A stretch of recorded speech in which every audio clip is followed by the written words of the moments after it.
લગાવીને આવ્યા.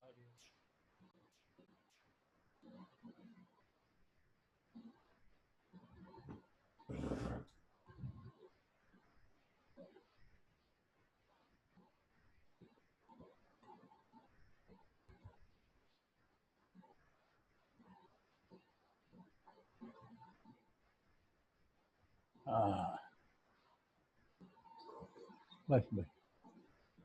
હરિહર હરિહર હરિહર.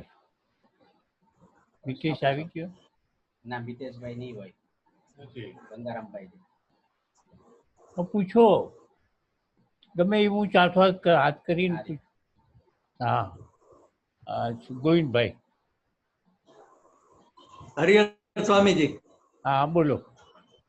પ્રશ્ન એ છે કે હા પૂછો. યોગી, સંત અને જીવન મુક્તમાં શું ફરક હોય?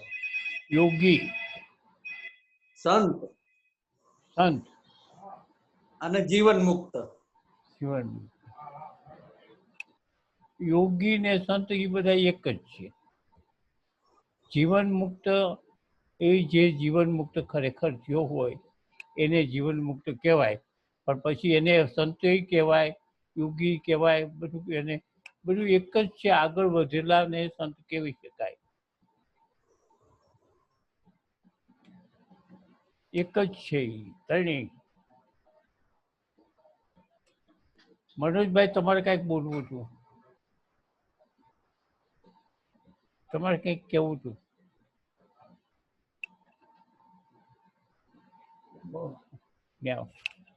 કંઈક બોલે. મનોજભાઈ, તમારો અવાજ નથી આવતો.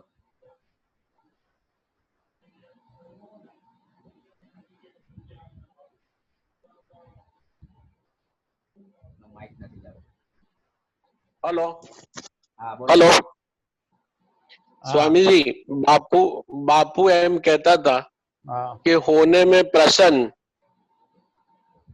प्रसन्न और करने में सावधान. बापू નું એક વાક્ય હતું કે હોને में प्रसन्न, होने में પ્રસન્ન. એટલે હોની में प्रसन्न, જે થઈ રહેલું છે તેમાં પ્રસન્ન ને बरोबर, કરને में सावधान. करने में सावधान. હા, હા બરાબર છે, સાચું છે. જે અત્યારે પરિસ્થિતિ છે એ પરિસ્થિતિ બરાબર છે. એ પરિસ્થિતિમાં આપમેળે થઈ રહ્યું છે જે પરિસ્થિતિ છે. નવું જે કંઈક કર્મ કરવું હોય ત્યારે વિચારવું જોઈએ. એટલે હોને મેં એટલે જે અત્યારે પરિસ્થિતિ છે એ પરિસ્થિતિ આપમેળે સર્જાણી છે, એટલે એ બરોબર છે. પણ નવું કર્મ કરવું હોય તો એમાં વિચારીને કરવું, કારણ કે યોગ્ય છે કે અયોગ્ય છે એ વિચારીને કરવું. બરાબર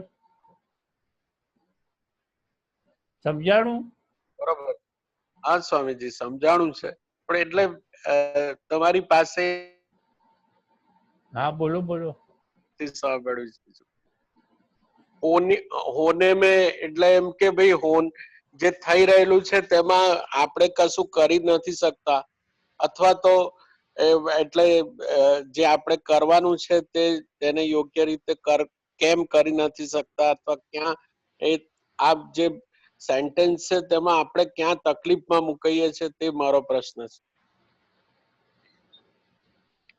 અત્યારે જે પરિસ્થિતિ સર્જાણી છે એટલે વર્તમાનમાં જે છે એ પરિસ્થિતિ સ્વીકારી લ્યો, કારણ કે એમાં તમે ફેરફાર કરી શકો એમ નથી. પણ હવે પછી જે થવાનું છે અથવા જે કંઈક છે એમાં તમે વિચારીને કરો. બરાબર? બરોબર છે, ઠીક છે, બરોબર. હરિહર સ્વામી. હરિહર હરિહર. ગંગારામભાઈ બોલો કઈ. હરિહર. એમને તો મૌન. હા બોલો. હરિહર. હરિહર. પ્રભુજી, હા ગંગા ના એક ભજનમાં એમ કે છે કે સૂક્ષ્મ શું ને સૂક્ષ્મ ચાલવું ને સૂક્ષ્મ કરવો આહાર.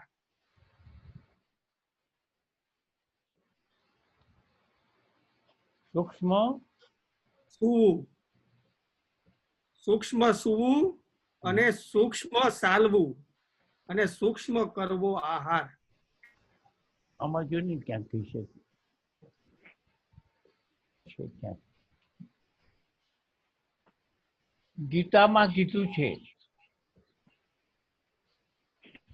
ગીતામાં કીધું છે, ગીતાની સાથે જોડાઈ જાય તો સીધું છે. ગીતામાં કીધું છે બહુ ઊંઘવું નહીં, બહુ જાગવું નહીં, બહુ ખાવું નહીં, ભૂખ્યા રહેવું નહીં. આ ગીતામાં કીધું છે.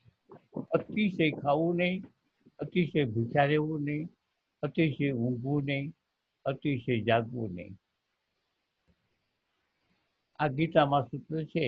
તો એના અનુસંધાનમાં આખી ગંગા સતી બોલ્યા હોય એક સૂક્ષ્મ તો કે અતિશય.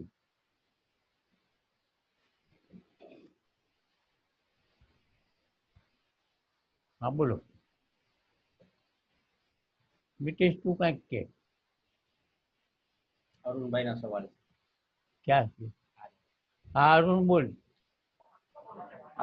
તમે એક વખત વાત કરતા હતા કે જે આવે એને સલામ, જાય એને 2 સલામ અને જે ન આવે એને 1000 સલામ. તો એના વિશે થોડુંક વિગતવાર કહો ને. બરાબર છે. આ છે નારેશ્વર મહારાજનું સૂત્ર. આવે એને 1 સલામ, જાય એને 2 સલામ અને ન આવે ન આવે એને 1000 સલામ. હવે શું છે બહુ સરસ છે એનું રહસ્ય કે જ્યારે પૃથ્વી ઉપર જન્મ લઈએ, પૃથ્વી ઉપર જન્મ લઈએ એને 1 સલામ કે તે મનુષ્ય તરીકે જન્મ લીધો છે અને હવે તું તારું કલ્યાણ કરી. જાય એને 2 સલામ, જાય એને 2 સલામ એટલે હવે તું ગયો તો ખરો જે કંઈક જીવન જીવીને અને હવે જા તું, હવે પછી પાછો ન આવતો એટલા માટે તને 2 સલામ. અને જે નવો જન્મ લે જ નહીં એ આવે જ નહીં. નવો જન્મ લે જ નહીં એ આવે નહીં અને નવો જન્મ જે આવે જ નહીં એને 1000 સલામ. આ છે નારેશ્વર મહારાજનું સૂત્ર.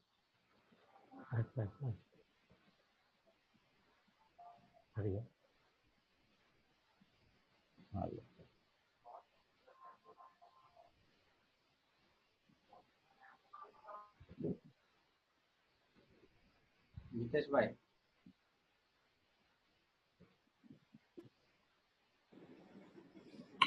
સ્વામી હરિહર, હરિહર.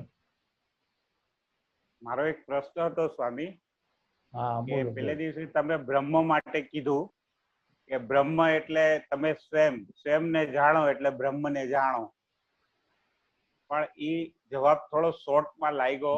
જો બ્રહ્મ ઉપર થોડો પ્રકાશ નાખી શકો. હા સમજાય. બ્રહ્મ પર પ્રકાશ થોડો નાખો. અને આપણા શાસ્ત્રોમાં એવા શબ્દો ઘણીવાર સાંભળવા મળે છે કે બ્રહ્મ પછી પરબ્રહ્મ એ શબ્દ વપરાય છે. તો એ બ્રહ્મ ને પરબ્રહ્મમાં શું ફેર? અને ત્રીજો એક શબ્દ વપરાય છે અક્ષર બ્રહ્મ. તો આ બ્રહ્મ શું, પરબ્રહ્મ શું અને અક્ષર બ્રહ્મ શું?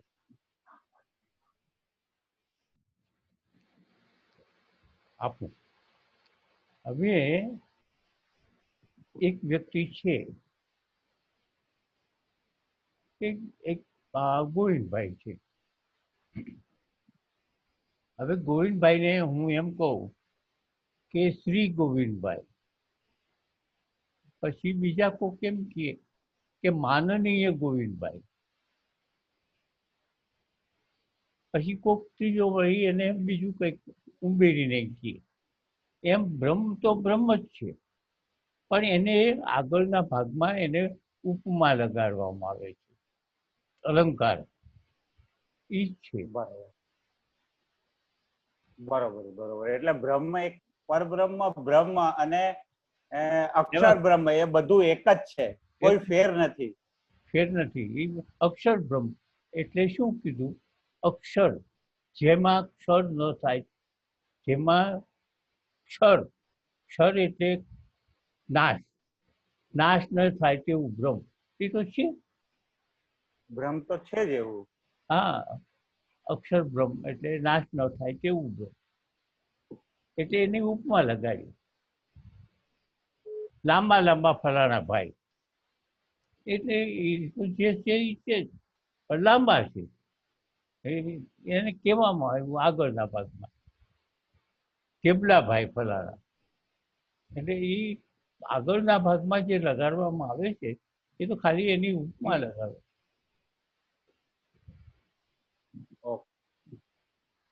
અને બ્રહ્મ વિશે કંઈક થોડુંક પ્રકાશ નાખો બ્રહ્મ ઉપર તો સારું. બ્રહ્મ અનાદિ છે. અનાદિનો અર્થ એ છે કે ક્યારે એની ઉત્પત્તિ નથી, એ અહીં છે જ, પહેલેથી જ છે, એને અનાદિ કહેવાય. હવે સર્વત્ર છે એટલે સર્વત્ર એટલે એની કોઈ સીમા નથી. સર્વત્ર છે, સર્વકાળે છે એટલે બધે જ છે અને બધા સમયે છે. એટલે અત્યારે છે, અહીં છે, અત્યારે પણ છે, અહીં પણ છે.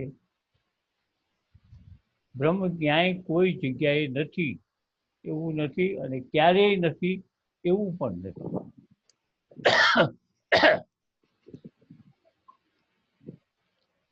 પછી બ્રહ્મને પરા પ્રકૃતિ ભગવાને 7મા અધ્યાયમાં કીધી. પરા અને અપરા આ બંનેનું એટલે જે પરા પ્રકૃતિ છે એ શિવ સ્વરૂપ છે, અપરા પ્રકૃતિ છે એ જગદંબા સ્વરૂપ છે. એટલે શિવ અને શક્તિ જે છે એ આ બે છે આખા બ્રહ્માંડમાં, અને એનાથી આખું જગતનું સર્જન થયું છે.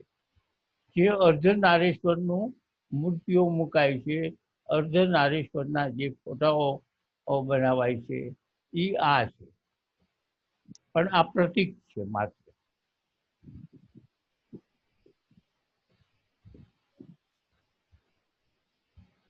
હા બોલો.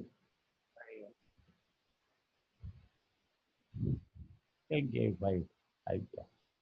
તમને સંતોષ થયો પ્રભુ? હા, થોડોક ખ્યાલ આવ્યો ખરો. એની તરફ આપણે પ્રવૃત્ત કેવી રીતે થવું, એની નજીક કેવી રીતે જઈ શકીએ, એક સ્ટેપ એની બાજુ આપણે બ્રહ્મ બાજુ કે પરમ તત્વની બાજુ કેવી રીતે સરકીએ? આપણે સારા કર્મો કરીએ એ તો બરોબર છે કે આપણે સારા કામ કરીએ, જેટલા સારા કામ કરીએ ને સારા થઈએ તો ધીમે ધીમે એની બાજુ જવાય, પણ કોઈ આમ સ્થૂળ જે પ્રયત્નથી આપણે કરી શકીએ. હવે સાંભળો, તમે બ્રહ્મ જ છો. મારે શું કરવું એ મારે કેવી રીતે મારે જ વિચારવાનું છે. તમે ખુદ બ્રહ્મ છો, ખાલી તમે જાણતા નથી કે હું બ્રહ્મ છું. તો પેલા બ્રહ્મને જાણો. બ્રહ્મને જાણવા માટે તમારે સાધના કરવી પડે. જાણ્યા પછી તમે આ વિચારો કે તમે ખુદ ઈ જ છો. તમે ખુદ ઈ જ છો. જ્યાં સુધી તમે જાણતા નથી, અનુભવતા નથી, બ્રહ્મ અનુભવવું એટલે ખુદ તમે જ છો. એટલે એ જાણવાની રીત કઈ ગુરુજી? રીતમાં તો પ્રભુ કીધું છે કે સાધનાઓ, અનેક સાધનાઓ છે. જપ, તપ, દાન, યજ્ઞ, સેવા, બધું આ પ્રવૃત્તિઓ, બધી સાધનાઓ છે. એ સાધનાઓ કરો. એમાંથી તમને ઠીક લાગે હોય, તમારી પરિસ્થિતિ હોય, તમે જે પરિસ્થિતિમાં વર્તમાનમાં જે પરિસ્થિતિ હોય એ પરિસ્થિતિમાં કઈ રીતે તમારે સાધના કરવી એ નક્કી કરો. એમાંથી જપ કરવા, દાન કરવું, તપ કરવું, જે કંઈક કરવું, 6-7 છે સાધના કરવાના ક્ષેત્રો. એ ક્ષેત્રમાંથી એક ક્ષેત્ર તમને અનુકૂળ છે જ. બોલો પ્રભુ.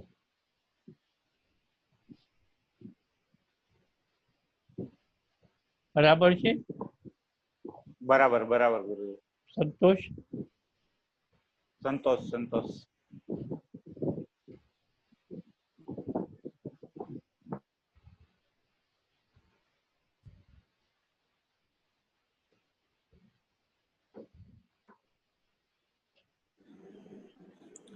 હરિહર સ્વામીજી, હરિહર.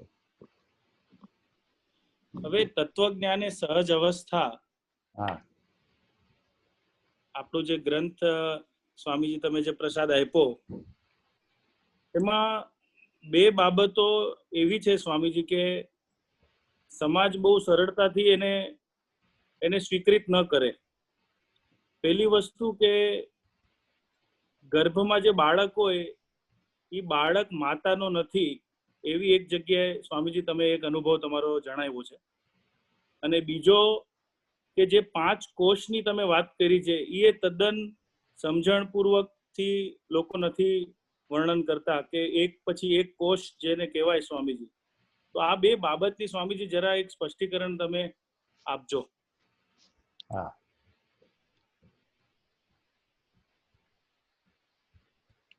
માતા પિતા એટલે બાળક હોય, અને જ્યારે બાળકનો જન્મ થાય ત્યારે બાળકના માતા પિતા એમ કહેવાય. અને માતા પિતા એમ કહે કે આ મારો બાળક છે, કે છોકરી છે, કે છોકરો છે. આ જે સંબંધો છે, આ સંબંધો માત્ર સંસારના માની લીધેલા છે.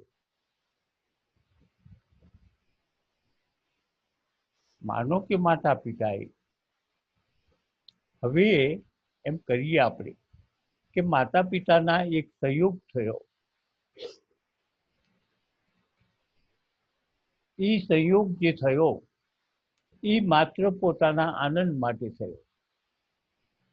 માતા પિતાના આનંદ માટે એને સંયોગ કર્યો. જ્યારે સંયોગ કર્યો ત્યારે એમણે એવું નક્કી નથી કર્યું કે આપણે એક બાળક જોઈએ છીએ માટે આપણે બંને શરીર સંબંધ બાંધવી છીએ. ત્યારે એવું નક્કી નથી કરતા બંને કે આપણે એક બાળક જોઈશું ને એના માટે સંયોગ. એ હતું પહેલા, ઋષિ મુનિઓના વખતમાં હતું, અત્યારે એ નથી. અત્યારે તો માત્ર તમે એકબીજાને આનંદ લેવા માટે થઈને જ શરીર સંબંધો બાંધો છો. તો હવે એમાં અકસ્માત બીજ રોપાઈ ગયું. તો એ બીજ જે રોપાઈ ગયું એ તમે તમારી રીતે નથી થયું, અકસ્માત થયું. અકસ્માતમાં એનું હવે શરીરનું બંધારણ થવા માંડ્યું માના ગર્ભમાં. હવે શરીરનું બંધારણ થવા માંડ્યું. એમાં માનો હાથ શું, માએ એમાં શું કર્યું, કે પિતા એમાં શું કરે છે. એનું જે શરીરનું આખું ઘડતર થાય છે, એની અંદર આંખ બને છે, કાન બને છે, હૃદય બને, ફેફસા બને છે, આખું શરીર બને છે. સમજો ને, તૈયાર થાય છે. હવે તૈયાર થાય છે એમાં માનો હાથ કેટલો, કે પિતાનો હાથ કેટલો. એ આખું બીજ રોપાણું ત્યારથી માંડી અને બાળક બહાર આવે ત્યાં સુધીમાં પ્રકૃતિએ જ એને તૈયાર કર્યું છે. એમાં મા બાપનો કોઈ હિસ્સો નથી. આ એક સત્ય હકીકત છે.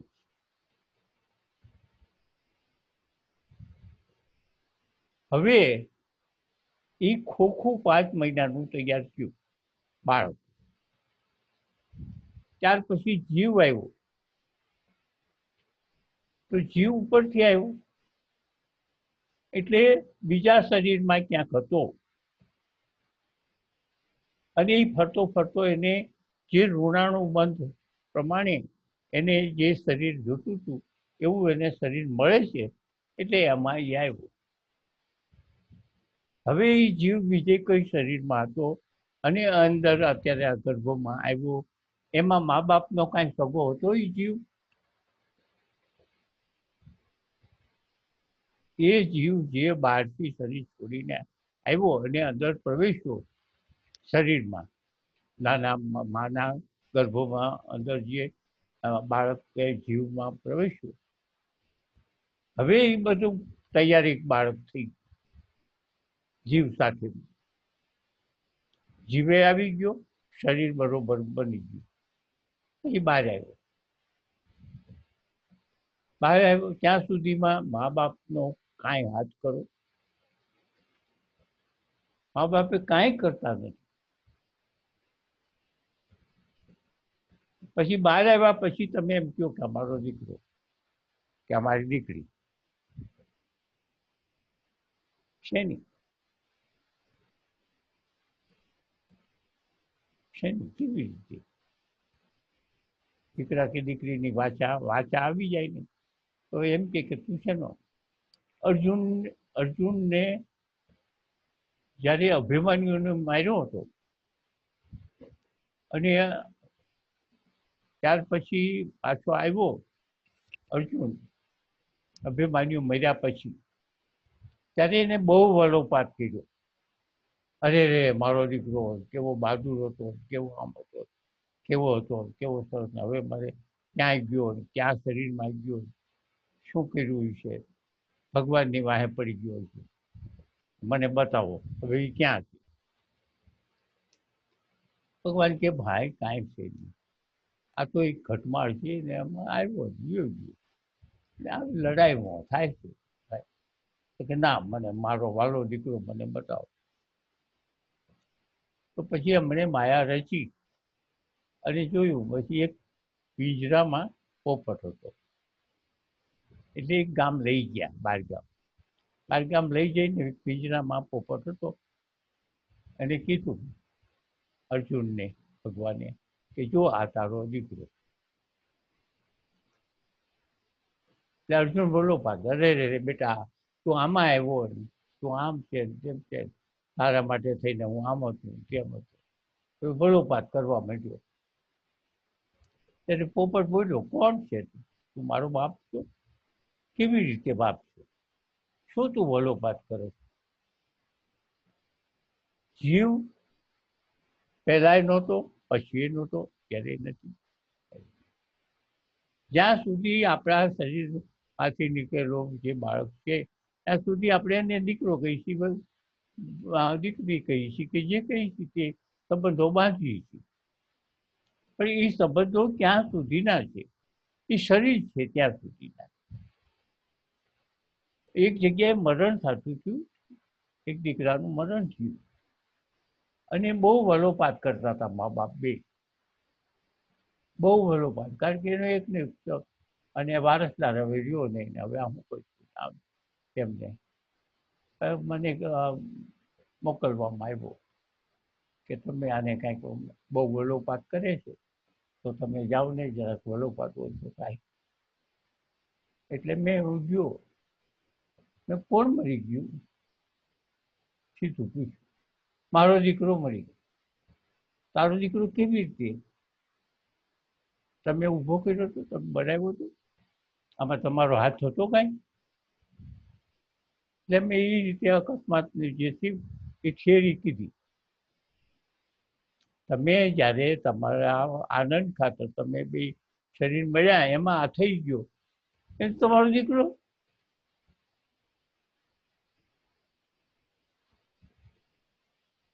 અગાઉ ક્યાં હતો? કોકનો દીકરો હતો, એના પહેલા કોકનો દીકરો હતો કે દીકરી હતી, કે ઘોડો હતો કે ગધેડો હતો. જીવ તમારો સગો નથી.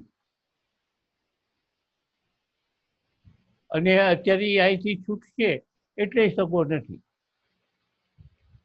અત્યારે તો ખોળિયા, એટલે ગીતામાં ભગવાને કીધું છે શરીરના સંબંધો. હાવ ચોખ્ખી વાત કરી છે. શરીરના સંબંધો,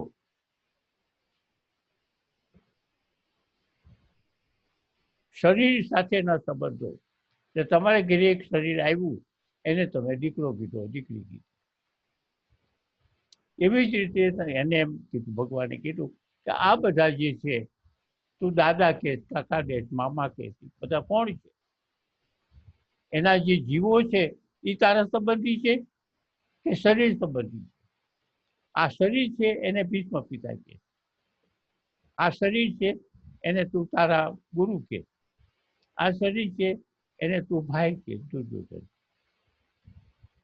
શરીરો તો બધા નાશવંત છે, અત્યારે નાશ થઈ ગયા છે વર્તમાનમાં પણ. એટલે શરીરોને જે સંબંધી છે એ જો બરાબર તમે અંદર મગજમાં બુદ્ધિમાં રાખીએ અને તો પછી આપણા ઘરમાં મરણ જન્મ થાય તો હરખ શોક ન થાય. કારણ કે આ તો શરીરના સંબંધમાં છે અને આવ્યા છે ને એમ જાય છે. એક નદીની અંદર લાકડા તણાતા ભેગા થાય અને પાછા નોખા થાય, આ સિવાય બીજું કાંઈ થતું. હવે બીજી વાત છે, આમાં સંતોષ થયો? બરોબર. હવે ત્રીજી વાત કઈ હતી? 5 કોષની વાત હતી સ્વામી. હે?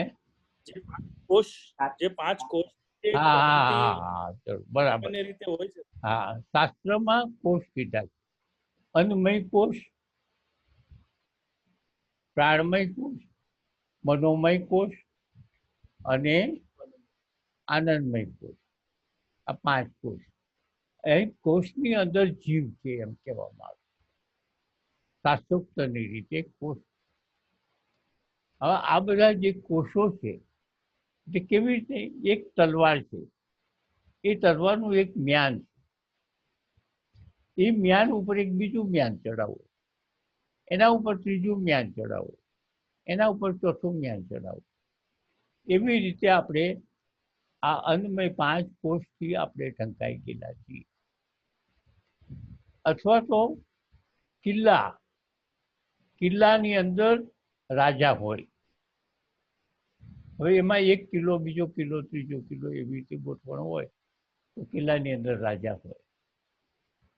પરંતુ જે પરમાત્મા છે, પરમ તત્વ છે, એ તમે છો. પરંતુ આ 5 કિલ્લાથી તમે ઘેરાયેલા હોવાને કારણે તે તમારું સ્વરૂપ, સાચું સ્વરૂપ શું છે એ તમે જોઈ શકતા નથી, જાણી શકતા નથી. હજી તમે એમ જ કહેજો કે આ બ્રહ્મને મારે જાણવું કેવી રીતે? તમે બ્રહ્મથી જુદા જ નથી ને, હવે એને જાણવું કેવી? મારે મારા શરીરને જાણવું કેવી રીતે? મારે મારા નામને જાણવું કેવી રીતે? હું છું તો મારે કેવી રીતે હું જાણવું? એવી વાત છે. પણ હકીકતે શું છે કે તમે આ 5 કોષથી ઘેરાયેલા છો અને એ 5 કોષથી ઘેરાયેલા હોવાને કારણે તમે તમારું સાચું સ્વરૂપ, જે બ્રહ્મ સ્વરૂપ છે, એ સાચું સ્વરૂપ તમે જોઈ શકતા નથી, અનુભવી શકતા નથી.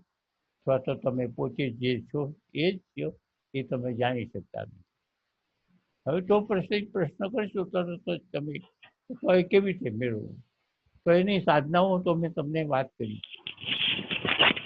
સાધનાઓ જપ, તપ, દાન, યજ્ઞ, સેવા, આ બધી સાધનાઓ છે.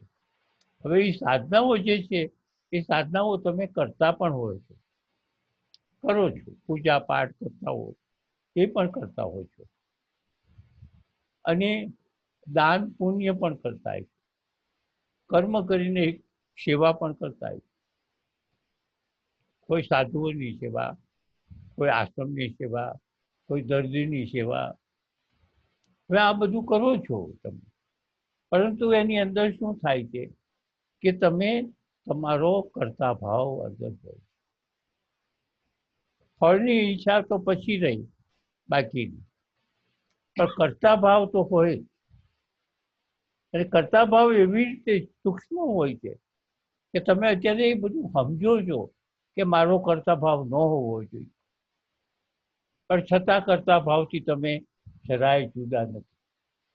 આ જ રીતે કરતા ભાવ દાખલા તરીકે એક ભાઈએ કોઈ એક મંદિરમાં 500 રૂપિયાનું દાન કર્યું, પછી એને એક બે મિત્રો મળ્યા, અરે મગનભાઈ, છગનભાઈ, તમે 500 રૂપિયા મંદિરમાં, હા એ તો ભાઈ મારા ક્યાં હતા, ભગવાને દીધા હતા, ભગવાનને દઈ દીધા, એમાં મેં કાંઈ કર્યું નથી.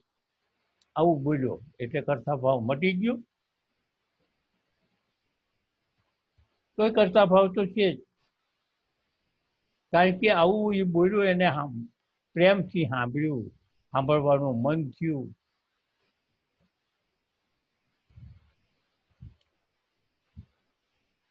એટલે તમે કરતા ભાવ તમારામાં આવી જાય.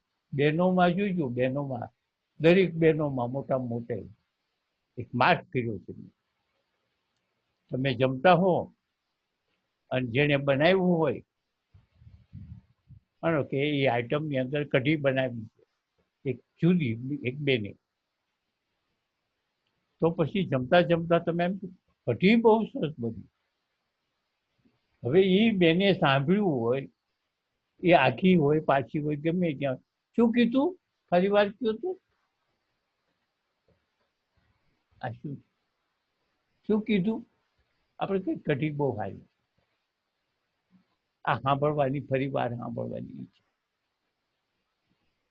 ફરી વાર સાંભળવાની ઈચ્છા શા માટે? ફરી વાર પોતાના વખાણ થયા એ સાંભળવા. આ એક નાની એવી વાત, અનુભવમાં આવે એવી વાત છે, પણ આવી જ એક ઝીણી બહુ સૂક્ષ્મ હોય છે. એમાં પુરુષ હોય કે સ્ત્રી હોય, હવે આ બધામાં કોઈમાં નથી એવું ન માનતા. આટકતી રીતે બહુ સૂક્ષ્મમાં સૂક્ષ્મ. તમે એક છોકરાને 500 રૂપિયાનું દાન કર્યું, ચોપડી લઈ દીધી, પુસ્તકો લઈ દીધા, એ તો લઈ દીધા, પછી એ તો ભાઈ આ તો દેવાના હતા, ગરીબ છોકરો લઈ દીધા. 3-4 મહિના પછી એ છોકરો પાછો મળ્યો, કેમ છે, બરાબર છે, તારા પપ્પાને વાત કરી હતી? હા, તમે શું કર્યું? બસ આટલું જ. હું કાંઈ કરતા ભાવ રાખતો નથી, હું કાંઈ કરતા ભાવ રાખતો નથી. તો ખાલી પૂછ્યું, બાપ તારા પપ્પાને વાત કરી. શું કામ? તમે છોકરાને મળ્યા, કેમ છે, બરાબર છે? તમે એટલું પૂછ્યું તોય તમારો કરતા ભાવ આવી. તારા પપ્પાને પૂછ્યું, આ તે શું કામ કીધું? તમે પુસ્તકો લઈ લીધા, એના 6 મહિના થઈ ગયા, છતાં તમે આજે શા માટે પૂછ્યું? એની પાછળનો તમારો અંદરનો હેતુ શું હતો? સમજી લો, સમજી લો. એટલે છતાંય આની અંદર તમે જો સજાગ લ્યો, આ રીતે તમે નાના મોટા ઘણા કામ કરો છો, નાના મોટા ઘણા એવા પુણ્ય કર્મ કરો છો, પણ એ બધા પુણ્ય કર્મો આડકતરી રીતે તમે એનો વ્યય કરી નાખો.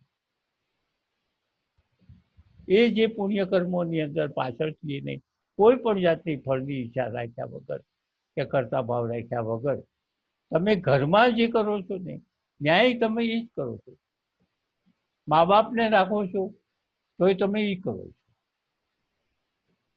અમે અમારા મા બાપને રાખી, આ નવાઈ કરો છો તમે. અમે અમારા મા બાપને રાખી એટલે તમારે પુણ્ય જોઈશે. મા બાપને રાખ્યાનું પુણ્ય કેવી વાત? તો એમ કે બાર સમાજમાં મારી મમ્મી, મારા મમ્મા, પપ્પા મારી ભેગા જ છે. હવે ભેગા જ છે એટલે તે હું કામ એવું કીધું? એની પાછળનો હેતુ શું?